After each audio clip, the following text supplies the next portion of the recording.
Je vous salue tous dans le nom précieux de notre Seigneur et Sauveur Jésus-Christ, bien-aimé, et ma joie est grande de pouvoir encore partager avec vous la parole de Dieu. Nous voulons parler d'un thème un peu atypique cette fois-ci, que nous articulons comme suit, l'alternance. L'alternance. Nous ne voulons pas parler ici de l'alternance professionnelle, qui consiste à étudier et à travailler au même moment pour valider un diplôme. Non.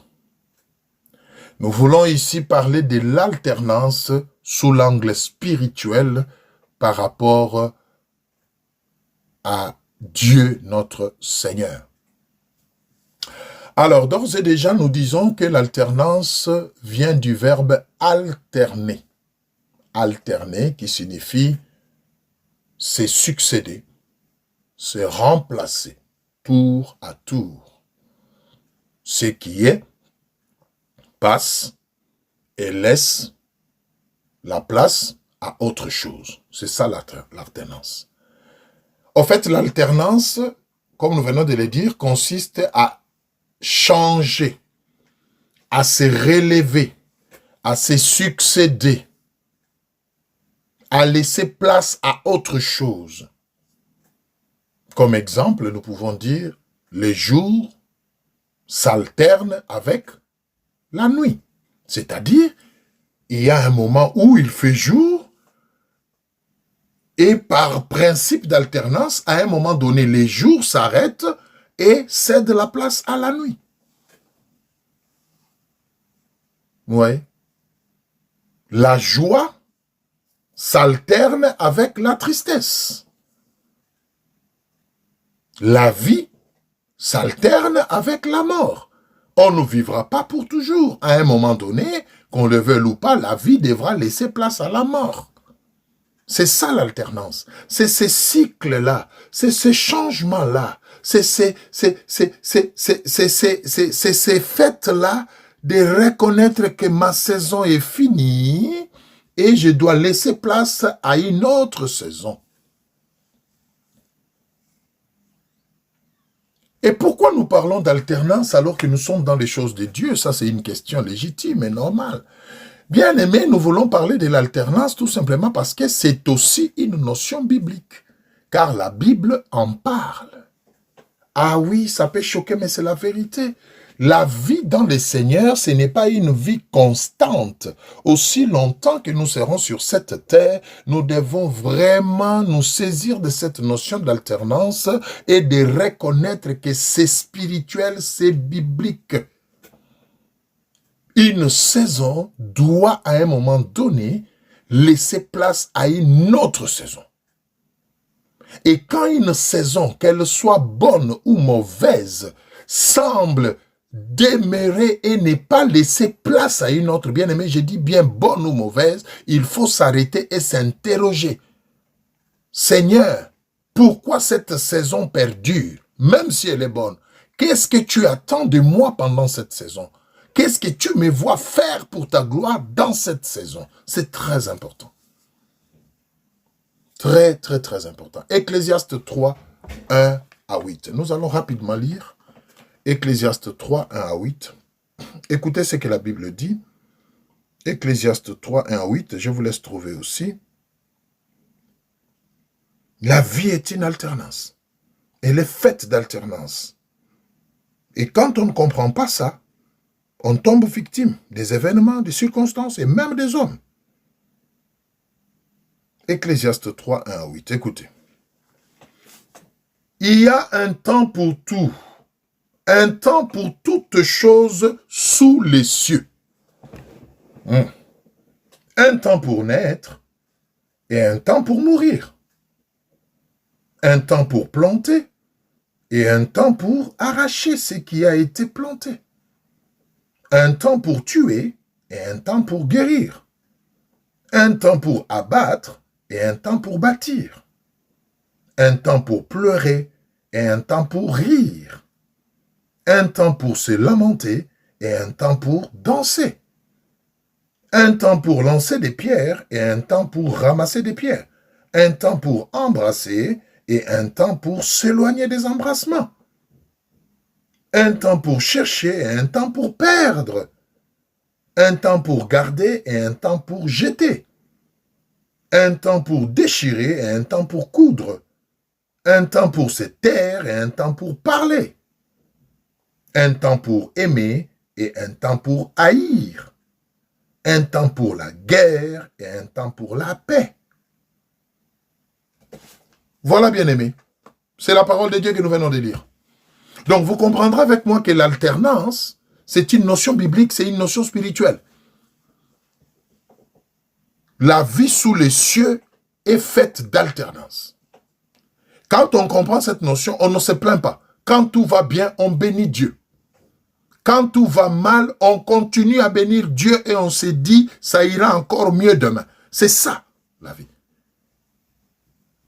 Il y a un temps pour naître, il y a un temps pour mourir. Il y a un temps pour avoir, il y a un temps pour ne pas avoir. Il y a un temps pour être dans la joie, il y a un temps pour être dans... C'est ça la vie sous les soleils. Bien aimé, la stabilité, la constance de la vie, nous l'aurons au ciel, auprès du Seigneur dans l'éternité. Pas sous les soleils. C'est la Bible qui le dit. Il y a un temps pour tout sous les cieux, c'est-à-dire la vie sur terre. Donc, il faut déjà commencer par accepter cette notion et maintenant savoir comment se comporter selon le temps. Voilà ce qui importe. La vie sur terre est donc, je viens de le dire, faite d'alternance, de hauts et de bas, des succès et d'échecs. La vie sur terre est faite d'alternance, de la bonne santé et de la maladie, de l'abondance et de la disette, de la joie et de la tristesse. Que cela ne nous étonne pas et surtout ne nous affecte pas, car il en sera ainsi aussi longtemps qu'on sera sur cette terre. Bien-aimé, détrompe-toi, même si tu es enfant de Dieu, tu n'auras pas qu'à rire toute ta vie sur cette terre. C'est faux. C'est même Dieu-là qui permet que tu ris aujourd'hui. Il peut permettre que tu pleures demain. Ce même Dieu qui te donne la joie aujourd'hui, il peut permettre que tu sois dans la tristesse le lendemain. Il sait pourquoi il a voulu que la vie soit alternée sur cette terre. Donc que cela ne nous étonne pas et que cela ne nous affecte pas et surtout que ça n'affecte pas notre communion avec Dieu. Nous allons le voir plus tard. C'est très important, bien-aimé. J'entends les enfants de Dieu dire, mais pourquoi moi? Pourquoi telle chose peut m'arriver? Mais tu veux que ça arrive à qui d'autre? Si Dieu a voulu que ça t'arrive à toi. Avec tout ce que j'ai fait pour Dieu, comment je peux tomber malade? Mais qui t'a dit que tu ne tomberas plus jamais malade maintenant que tu connais Dieu? Qui te l'a dit? C'est écrit nulle part dans sa parole. Nulle part. Nulle part. La vie sur terre est faite d'alternance et il en sera ainsi aussi longtemps que la terre existera. Donc, ne soyons pas étonnés et que cela ne nous affecte pas négativement. Mais s'il ne faut pas qu'on soit étonné, s'il ne faut pas que cela ne nous affecte, alors qu'est-ce qu'il faut faire face à cette alternance? Eh bien, il faut plutôt choisir la bonne attitude. Alléluia. Il faut choisir la bonne attitude. Quelle est l'attitude qu'il faut adopter selon les saisons? Les problèmes, ce n'est pas la joie ou la tristesse. Ce n'est pas la vie ou la mort. Ce n'est pas, alléluia, l'abondance ou la disette. Mais le vrai problème, c'est l'attitude qu'on affiche dans l'abondance, l'attitude qu'on affiche dans la disette, l'attitude qu'on affiche dans la tristesse comme dans la joie. C'est l'attitude qu'on affiche qui est importante. Importante, bien-aimé. Et la parole de Dieu nous recommande d'avoir une bonne attitude. Mais c'est quoi une bonne attitude, finalement? La bonne attitude consiste, 1, à s'attacher aux promesses de Dieu contenues dans sa parole et de tout lui recommander par la prière. Voilà la bonne attitude. Je répète, la bonne attitude à avoir face à l'alternance des choses et des événements sur la terre au lieu de se plaindre, au lieu de se laisser affecter ou de s'étonner, la bonne attitude à prendre, c'est de s'attacher aux promesses de Dieu contenues dans sa parole et de lui recommander toutes choses par la prière. Bien-aimé, quand tout va bien, bénis le Seigneur et dis-lui merci et continue à le servir.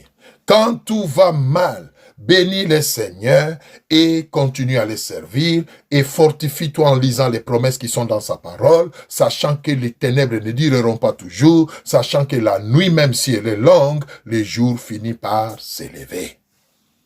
Ésaïe 43, 1 à 5. Nous allons lire. Ésaïe 43, 1 à 5. Je vous laisse trouver. Ésaïe 43, 1 à 5. Oh, j'aime la parole de Dieu.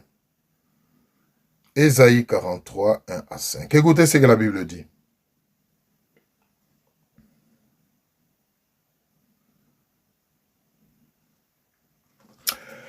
Ainsi parle maintenant l'Éternel qui t'a créé, ô Jacob, celui qui t'a formé, ô Israël. Ne crains rien, car je te rachète. Je t'appelle par ton nom, tu es à moi. Si tu traverses les eaux, je serai avec toi, et le fleuve, ils ne te submergeront point. Si tu marches dans le feu, tu ne te brûleras pas, et la flamme ne t'embrasera pas. Car je suis l'Éternel ton Dieu, le Saint d'Israël, ton Sauveur. Je donne l'Égypte pour ta rançon, l'Éthiopie et Saba à ta place. Parce que tu as du prix à mes yeux, parce que tu es honoré et que je t'aime, je donne des hommes à ta place et des peuples pour ta vie. Ne crains rien, car je suis avec toi. Je ramènerai de l'Orient ta race et je te rassemblerai de l'Occident. Voilà la parole de Dieu, bien-aimé. J'aime, vous savez, la différence entre Dieu et l'ennemi qui est le diable, c'est quoi? C'est que Dieu joue carte sur table. Dès que tu donnes ta vie à lui, il t'explique par sa parole. Il te dit comment est-ce que vous allez marcher ensemble. Dieu ne joue pas au cache-cache. Bien aimé, lisez la Bible du début à la fin. Nulle part, je le répète, nulle part, Dieu nous a promis une vie rose sur cette terre à tout moment. Nulle part. Nulle part il est écrit que quand nous donnons notre vie à Jésus, nous ne tomberons plus malades, nous n'aurons plus d'adversité, nous n'aurons plus faim, nous ne manquerons plus ceci ou cela. Nulle part. Et si c'est ça l'évangile que vous avez reçu, je suis désolé de vous dire que vous avez fait fausse route. On vous a mal appris. Par contre, qu'est-ce que Dieu nous promet? Dieu nous prévient en disant qu'il y aura l'adversité, il y aura le feu, il y aura des eaux. C'est l'image des difficultés. C'est l'image de cette alternance entre les bons et les mauvais, les froids et les chauds. Mais ce que Dieu nous promet, c'est quoi? C'est que quel que soit ce qui arrive, alléluia, quel que soit ce qui arrive, il ne nous abandonnera jamais. Il sera là pour nous soutenir. Il sera là pour marcher avec nous. Et il donne la raison. La raison, ce n'est pas parce que nous sommes dignes. La raison, ce n'est pas parce que nous les méritons. Mais la raison, il a dit, parce que tu as du prix à mes yeux. Parce que je t'aime. Bien-aimés, contentons-nous du prix que nous avons aux yeux de Dieu, de la considération qu'il nous accorde et de l'amour qu'il nous a témoigné. Ça doit être un cheval de bataille pour nous. Dans la joie comme dans la souffrance. Souviens-toi que tu as du prix aux yeux de Dieu. Voilà pourquoi nous avons dit la bonne attitude, c'est de continuer à s'attacher aux promesses de Dieu contenues dans sa parole et de tout lui recommander par la prière. Il dit à Israël, son peuple, ne crains rien. Même dans le feu ne te brûlera pas. Dieu n'a pas dit il n'y aura pas de feu. Il y aura le feu, mais sache que tu ne brûleras pas. Les eaux viendront, mais elles ne te submergeront pas. Pourquoi? Parce que je serai là. Je te tiendrai la main, alléluia. Je ne laisserai pas le feu te consumer. Je ne laisserai pas les eaux te submerger. Je serai là. Je serai là. Et tout simplement parce que je t'aime. Parce que tu as du prix à mes yeux. Parce qu'en toi, il y a mon image et ma ressemblance que je poursuis. Alléluia. Ce n'est pas rassurant ça, bien-aimé. Oh, toi qui es malade en ce moment et que tu m'entends, tu as peut-être subi une grosse opération, tu as peut-être connu un problème qui t'a troublé, ça t'a même amené à remettre en cause l'existence de Dieu et ta foi. Vraiment, Seigneur, pourquoi tu as permis? Oui, il a permis parce que tu as du prix à ses yeux. Il a permis parce qu'il t'aime. Et sache que cette maladie, cette situation ne t'emportera pas. Il est là, il te tiendra la main, il te soutiendra de la même manière qu'il a permis que cette situation arrive. Alléluia, il permettra que cette situation te quitte. Il n'a pas changé, c'est le même Dieu qui a eu à te donner la joie à un moment donné dans ta vie. Il est là dans cette tristesse et sache que le principe, c'est l'alternance. Bientôt, très bientôt, tu vas retrouver ta joie et ta santé. Garde la foi jusqu'au bout. Ne crains rien. Je suis avec toi. Dans les eaux et même dans le feu. C'est formidable, n'est-ce pas? La bonne attitude, c'est de faire confiance à Dieu, quel que soit ce qui arrive. Prenons un deuxième passage. Philippiens 4, 6. Gloire à Jésus. Philippiens 4, 6. Je vous laisse trouver. Philippiens 4, 6, dont nous quittons l'Ancien Testament pour aller dans la Nouvelle Alliance. Philippiens 4, 6. Merci Seigneur. Merci pour ta parole qui nous soutient. Écoutez ça. Philippiens 4, 6. Ne vous inquiétez de rien. Mais en toute chose, faites connaître vos besoins à Dieu par des prières et des supplications avec des actions de grâce. Prenons 7. Et la paix de Dieu, qui surpasse toute intelligence, gardera vos cœurs et vos pensées en Jésus-Christ. Oh, alléluia. Oh, je prie que quelqu'un soit fortifié pendant ce temps. Oh, je prie que toi qui pleures, toi qui as comme l'impression que Dieu t'a laissé tomber, puisse ton cœur retrouver la force et la foi pendant ce temps. Il est là. Il voit ta souffrance. Il sait comment tu pleures toute la nuit. Il sait comment tu te tords de douleur. Il voit comment ton cœur est paniqué. Il le sait. Il contrôle tout. Garde la bonne attitude. Continue à lui faire confiance. Ne te plains pas. Ne te lamente pas. Mais continue à crier à lui. Il a les temps et les circonstances dans sa main. Ne vous inquiétez de rien.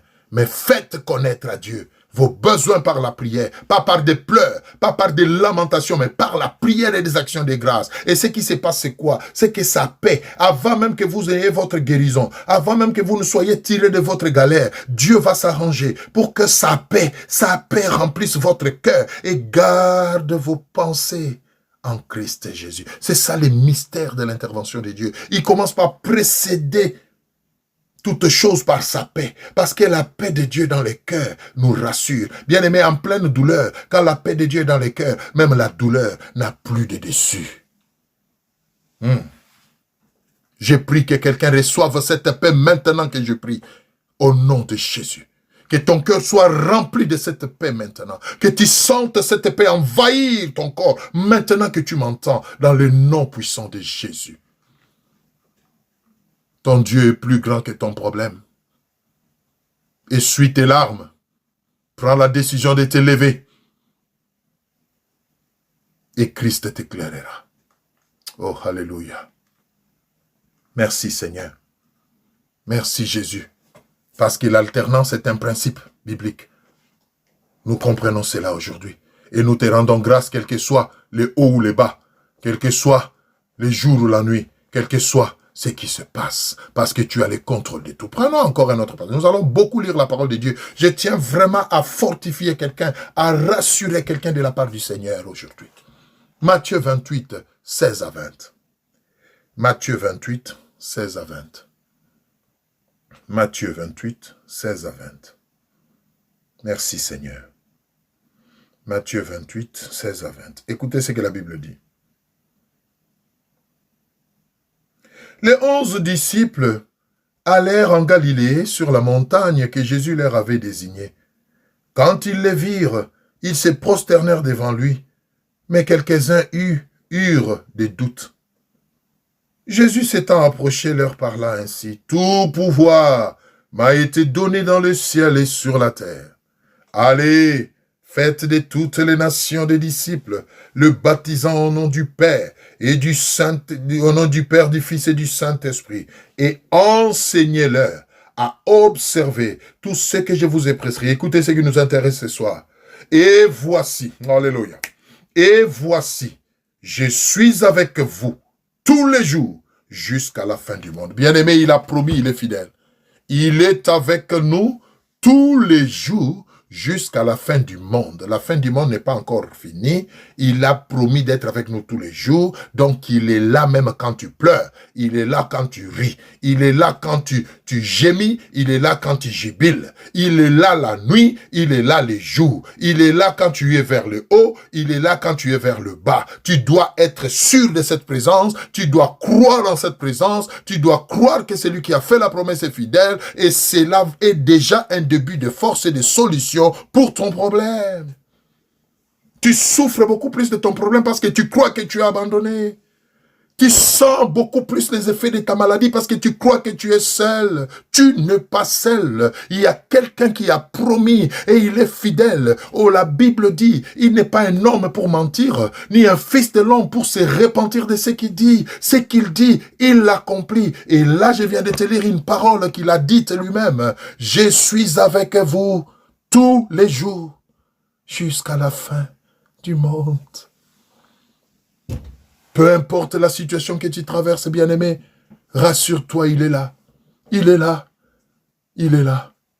Il te voit. Il te connaît. Il t'aime. Il va te sortir de là. L'alternance. Un principe important à comprendre. Quand on comprend que la vie est faite de l'alternance sur la terre, on ne pleure plus, mais on bénit Dieu. Que ce soit les hauts ou les bas, on le bénit. Gloire au Seigneur. Nous allons bientôt chuter. J'ai pris que quelqu'un comprenne ces choses et soit réconforté. Continuons à lire la parole de Dieu qui nous fortifie et qui augmente notre foi. Souvenez-vous, la foi vient de ce que l'on entend. Colossiens 3, 11. Colossiens 3, 11. Merci Seigneur. Colossiens 3, 11. Colossiens 3, 11. Qu'est-ce que la Bible dit? Merci Seigneur. Écoutez. Il n'y a ici ni grec, ni juif, ni circoncis, ni incirconcis, ni barbare, ni scythe, ni esclave, ni libre, mais Christ est tout et en tous. Christ est tout et en tous. Jésus-Christ est tout et en tous, peu importe la circonstance. Prenons encore un autre passage. Galates 3, 26 à 29. Galates 3, 26 à 29. Galates 3, 26 à 29. Alléluia. Galates 3, 26 à 29. Écoutez ça. Car vous êtes tous fils de Dieu par la foi en Jésus-Christ. Vous tous qui avez été baptisés en Christ, vous avez revêtu Christ. Il n'y a plus ni juif ni grec. Il n'y a plus ni esclave ni libre. Il n'y a plus ni homme ni femme, car tous vous êtes un en Jésus-Christ. Et si vous êtes à Christ, vous êtes donc la postérité d'Abraham, héritier selon la promesse. Ici, j'aimerais ouvrir une parenthèse. Vous qui croyez qu'il y a certaines promesses de la Bible qui ne s'adressaient qu'aux enfants d'Israël comme nation, laissez-moi vous dire qu'aujourd'hui, il y a Israël nation et il y a Israël spirituel qui n'est pas une nation géographiquement située, mais qui est l'ensemble des enfants de Dieu partout dans le monde, que nous appelons l'épouse de Christ, c'est-à-dire l'Église universelle. J'ai entendu les gens dire, Ésaïe 43, Dieu s'adressait à Israël. Oui, bien aimé, nous venons de le lire. Aujourd'hui, Nous sommes tous Israël de Dieu. Il n'y a plus ni juifs, ni israélites, ni grecs, ni congolais, ni français, ni quoi. Tous en Christ, nous sommes un. Et toutes les promesses que Dieu a faites à Abraham, notre ancêtre commun bien-aimé, nous bénéficient à tous.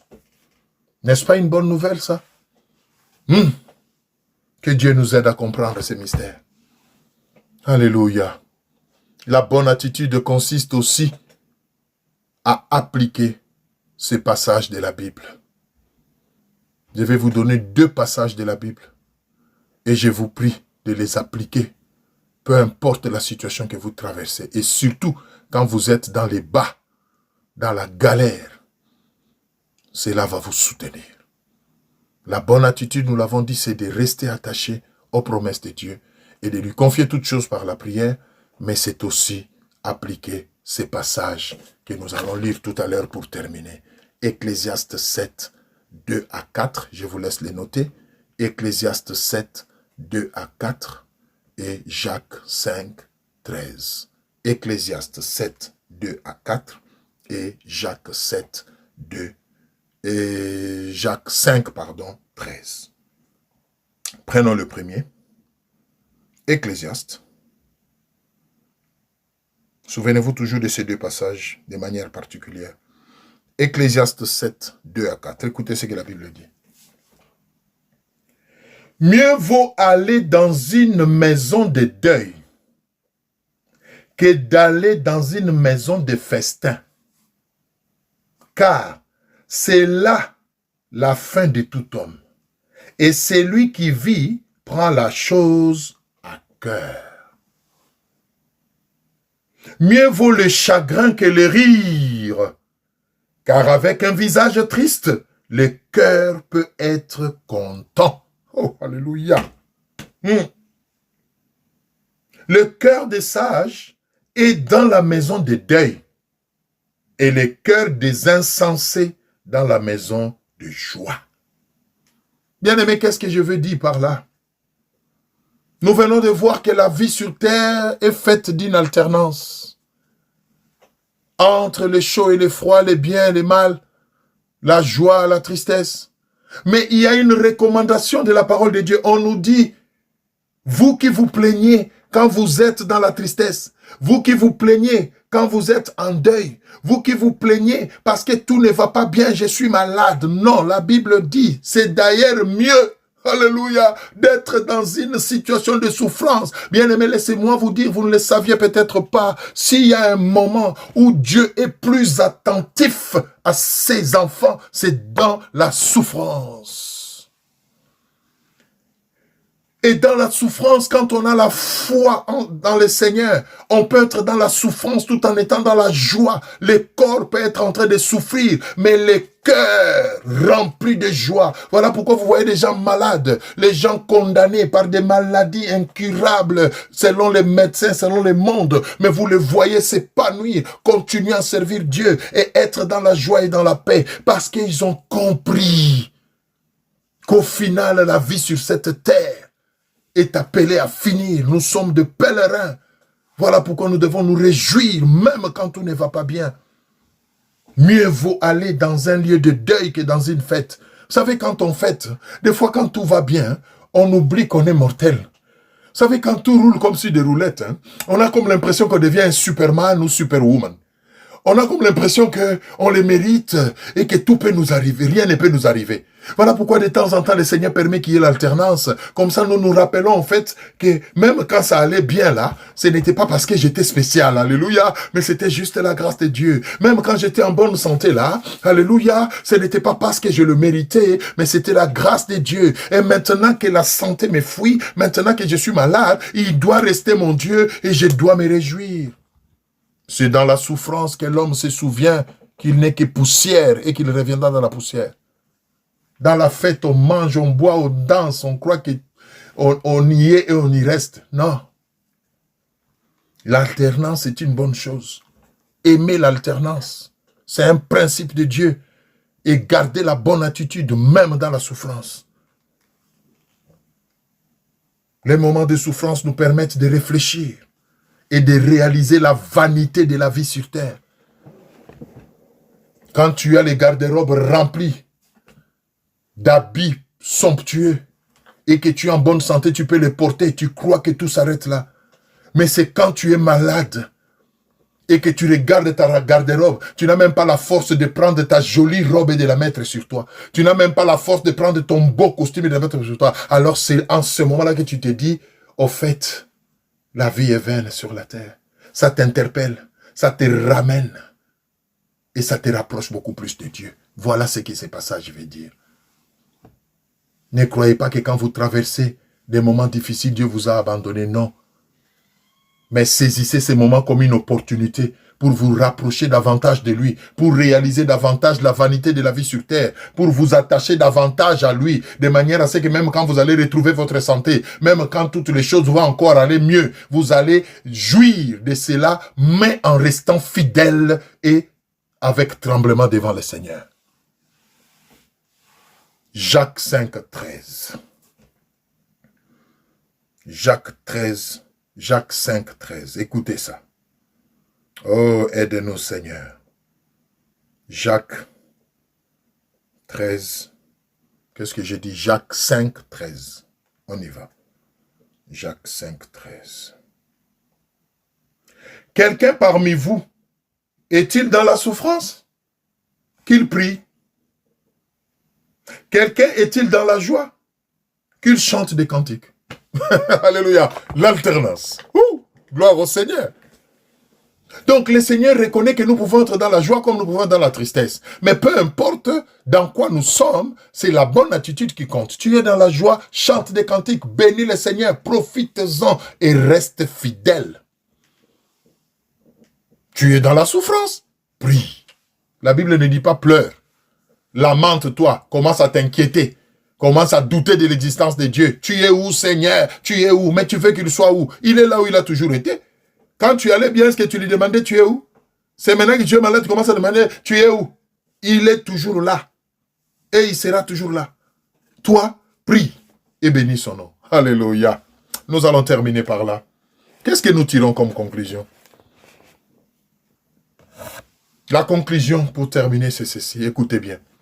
Les vrais repos, la vraie constance, le manque d'alternance ne sont pas de ce monde, ni de ce siècle. Nous allons les vivre dans les temps à venir, dans l'éternité. Et Apocalypse 21, 1 à 5 va nous aider à comprendre ça et on va terminer par là.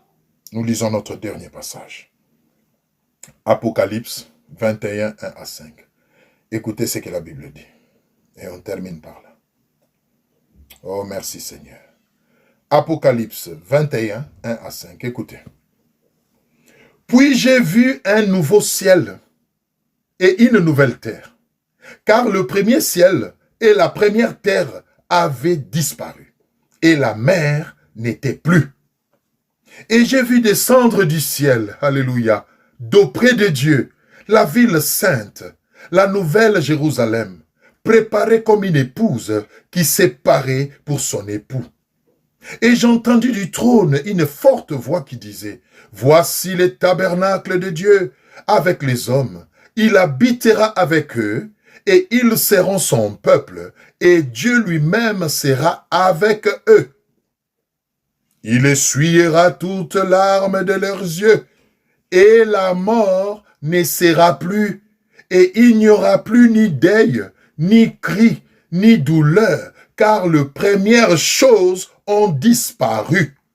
Et celui qui était assis sur le trône dit, « Voici, je fais toutes choses nouvelles. » Et il dit, « Écris, car ces paroles sont certaines et véritables. » Bien-aimés, le vrai repos, la vraie paix, là où il n'y aura plus ni pleurs, ni maladie, ni crise financière, ni tremblement de terre, ni divorce, ni déception, ni trahison, c'est à venir. Et le Seigneur nous le promet. Des nouvelles choses viendront. Mais en attendant, subissons l'alternance en gardant la bonne attitude, en espérant au meilleur qui est à venir, avec le Seigneur pour l'éternité. Ne vous laissez pas abattre par les souffrances actuelles. La Bible dit car la gloire à venir ne pourra être comparée à la souffrance actuelle. Tenons bon, persévérons jusqu'au bout pour entrer dans le véritable repos qui nous attend dans le Seigneur. Que mon Dieu vous bénisse. J'espère que quelqu'un a été réconforté. Toi qui pleurais, lève-toi, essuie tes larmes, bénis le Seigneur et continue à le servir en sachant qu'il y a les meilleurs qui arrivent. Que mon Dieu vous bénisse et je vous dis à une prochaine occasion. Au revoir.